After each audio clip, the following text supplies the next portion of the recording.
बहुत मज़ेदार बात है कि 40 साल पहले जब हमारे देश में इतनी स्वास्थ्य सुविधाएं नहीं थी, इतने डॉक्टर नहीं थे, इतने अस्पताल नहीं थे, इतनी केमिस्ट शॉप नहीं थी, फिर हम ज़्यादा स्वस्थ थे, निरोगी थे और ज़्यादा समय तक जीवन यापन करते थे। वैसे आंकड़े तो बताए जाते हैं कि आज से 30 साल पहले हमारा जो जीवन काल है कम होता था, लेकिन वो गणना है, वो कैलकुलेशन है, वास्तविकता इससे भिन्न है। क्योंकि 30-40 साल पहले हमारे यहाँ छोटे बच्चे बहुत संख्या में पैदा होते थे। वैसे अब भी होते हैं, लेकिन एक कम्युनिटी ने, एक संप्रदाय ने अपने बच्चा पैदा करने की क्षमता को बहुत नियंत्रित कर लिया है। इसलिए एक समुदाय ऐसा है जिसके यहाँ 1 या 2 बच्चे से ज़्यादा बच्चे पैदा नहीं होते, जबकि हमारे जो पूर्वज थे या हम जिस पीढ़ी से हैं उस पीढ़ी में भी 3-4 बच्चे, 5 बच्चे होना सामान्य बात थी।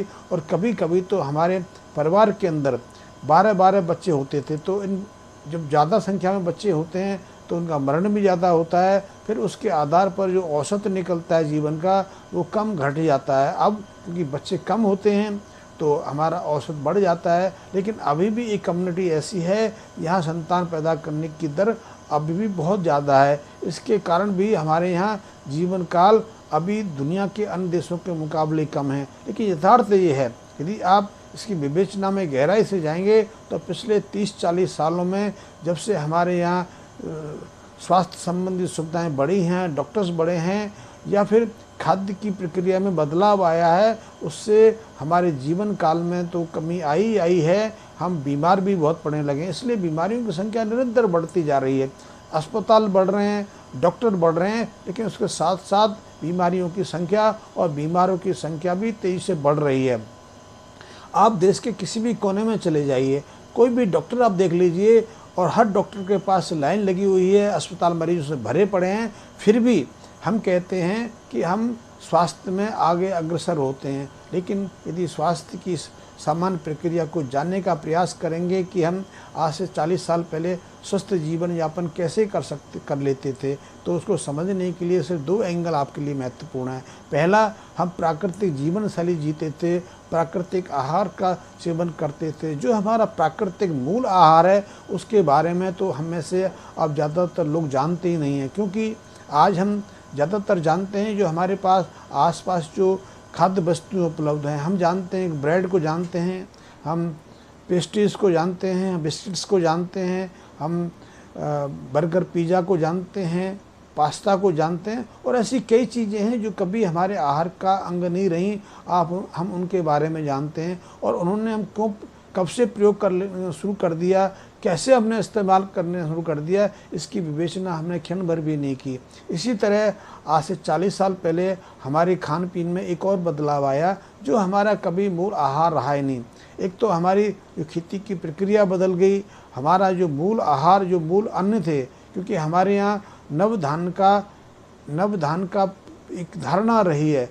9 तरह के धान हमारे मूल धान रहे हैं, अन्न रहे हैं, और उनके माध्यम से न केवल स्वस्थ और निरोगी रहते थे बल्कि लंबा जीवन भी जी लेते थे। तो ये नवधान जो थे आज उनके बारे में तो ना चर्चा होती है, ना हमें कोई जानकारी है। ये नवधान में पहले था जौ था, तो जौ खाना तो हमने बिल्कुल छोड़ दिया।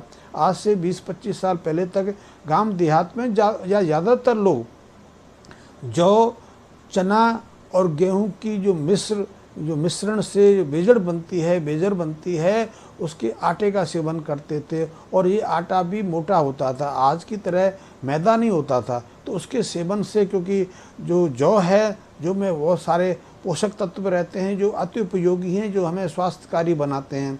गेहूं क्योंकि कार्बोहाइड्रेट का अच्छा स्रोत है, और चने के रूप में हमें पर्याप्त मात्रा में प्रोटीन मिल जाती थी, जो हमारे शारीरिक निर्माण के लिए, हमारे स्वास्थ्य के लिए अति आवश्यक है। वैसे यदि दूध, दाल और चावल का कॉम्बिनेशन बन जाए तो हमें जितने प्रोटीन की आवश्यकता है उसकी सहज आपूर्ति हो जाती है।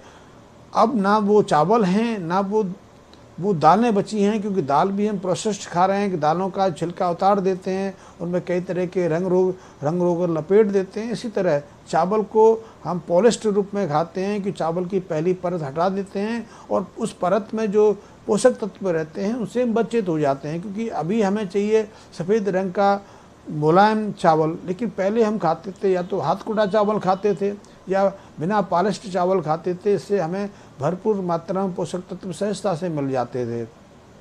और दाल चावल के कम्बिनेशन से हमारे शरीर को सामान्यतः, हमारे शरीर के अंदर सामान्यतः 22 अमीनो एसिड होते हैं, जिनमें से 5 या 6 ऐसे अमीनो एसिड हैं जो हमारे शरीर में पैदा नहीं होते।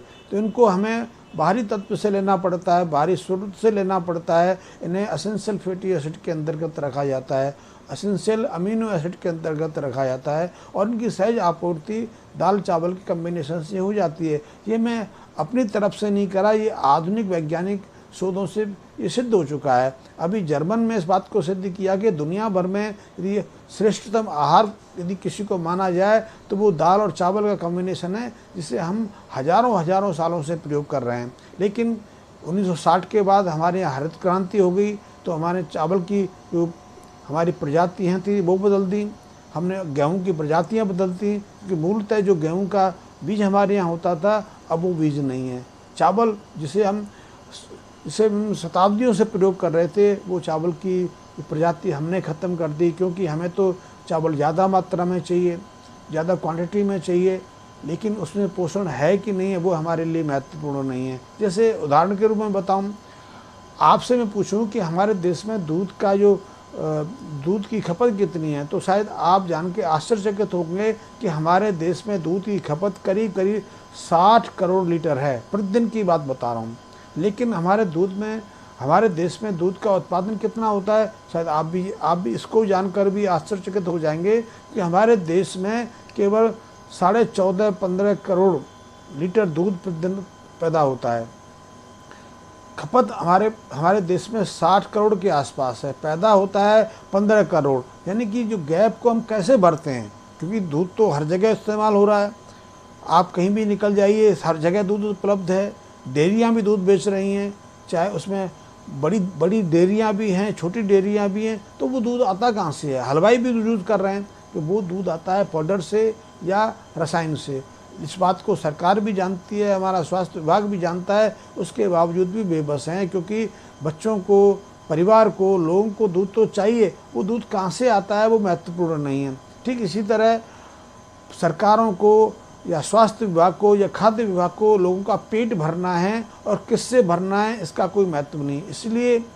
इसीलिए हरित क्रांति के रूप में हमें एक ऐसी फसल दे दी जिनमें कोई पोषक तत्व ही नहीं है, या उनकी प्रक्रिया ही बदल दी, और इसके कारण हम बीमार होने लगे। लेकिन हमारे यहाँ जो नवधान्य की जो परंपरा रही है वो बहुत उत्तम है, क्योंकि वो हमारी प्रकृति के हिसाब से है, हमारी जीवन शैली के हिसाब से है, हमारा जो भौगोलिक जो संरचना है उसके अकॉर्डिंग है, कि वो सहस्त्रों शताब्दियों से विकसित हुआ है। इन नवधान्यों के प्रयोग से न केवल स्वस्थ और निरोगी रहते थे, बल्कि हम ज़्यादा समय जी भी लेते थे, और इसीलिए हम हजारों सालों तक अपने देश को विदेशी आक्रांताओं से बचाए रखने में कामयाब भी हुए। क्योंकि हमारे देश में जो पराक्रमी हुए हैं, जो महापुरुष हुए हैं, वो कोई प्रोटीन नहीं खाते थे, उनके लिए कोई शक्तिवर्धक टॉनिक जो है विदेश से नहीं आता था, वो इसी मिट्टी से थे, इसी मिट्टी के आहार को सेवन करते थे, और उस आहार में नवधान का बहुत महत्व होता था। नवधान के अलावा वो दूध दही मक्खन का प्रयोग करते थे। दूध दही मक्खन भी आज हमारे जो किचन से या हमारी डाइनिंग टेबल से हटा दिया है। हम जो आहार सेवन करते हैं वो ज़्यादातर पश्चिमी जो सोच है उससे प्रेरित है। इसीलिए हमने अपने मूल आहार, इसमें देसी घी होता था, देसी दूध दही का महत्व होता था, उसको छुड़ा के हम पॉकेट के जो पैकेट का दूध आता है, जो थैली में दूध मिलता है, उस पर निर्भर हो गए। लेकिन हम कभी नहीं जानते कि वो जो थैली का दूध है कैसे बनता है, क्योंकि सरकार भी नहीं पूछ सकती। यदि आप पूछना चाहें तो आरटी के थ्रू पूछ सकते हो, आरटीआई लगा के पूछ सकते हो कि भाई इतना दूध उनको कहाँ से उपलब्ध हो रहा है, जब देश में पैदा ही दूध नहीं हो रहा। और आपको मैं बताऊंगा, आपको आश्चर्य होगा कि जितना दूध हमारे पशु पैदा करते हैं उसमें 70% दूध वो उन्हीं जो उनके पशु के मालिक हैं वो अपने आसपास ही उसको इस्तेमाल कर लेते हैं। तो डेयरी तक तो 70% दूध पहुँच पाता है। फिर उसमें से वो पैक थैलियों में कैद करते हैं, कई तरह की चीज़ें बनाते हैं, क्योंकि वो मक्खन भी वो बेच रहे हैं, वो घी भी बेच रहे हैं, वो पनीर भी बना रहे हैं, वो दही भी बना रहे हैं, वो और भी कई चीज़ों का निर्माण कर रहे हैं। तो हम तक वो जो दूध पहुंचता है वो आता कहाँ से है? कि हमारे देश में खपत 4 गुना ज़्यादा है और उत्पादन 4 गुना कम है।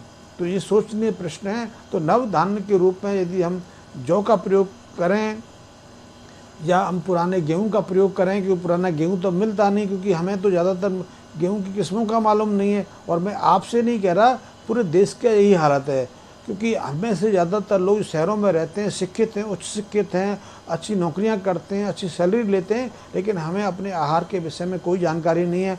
हमें तो सिर्फ आहार बना हुआ चाहिए, उसमें क्या है इसका कोई महत्व नहीं। इसीलिए हम बीमार पड़ रहे हैं, इसीलिए हम जल्दी कमज़ोर और थकावट महसूस करने लगे हैं। हमारे अंदर वो ऊर्जा या वो शक्ति नहीं रही जो पहले रहती थी, और इसीलिए हम उम्र से पहले बूढ़े होकर बीमार पड़कर जीवन समाप्ति कर लेते हैं। आप जितना बड़ी धन संचय कर लें, वो काम आपके काम आने वाला नहीं है, क्योंकि 40-45 साल तक वो आप अतिसक्रिय रहते हैं। उसके बाद आपके शरीर में शिथिलता आती है, और 40 से 50 के आसपास आप मकान बनाते हैं, कार खरीदते हैं, बहुत कुछ इकट्ठा करते हैं, प्लॉट बुक कराते हैं।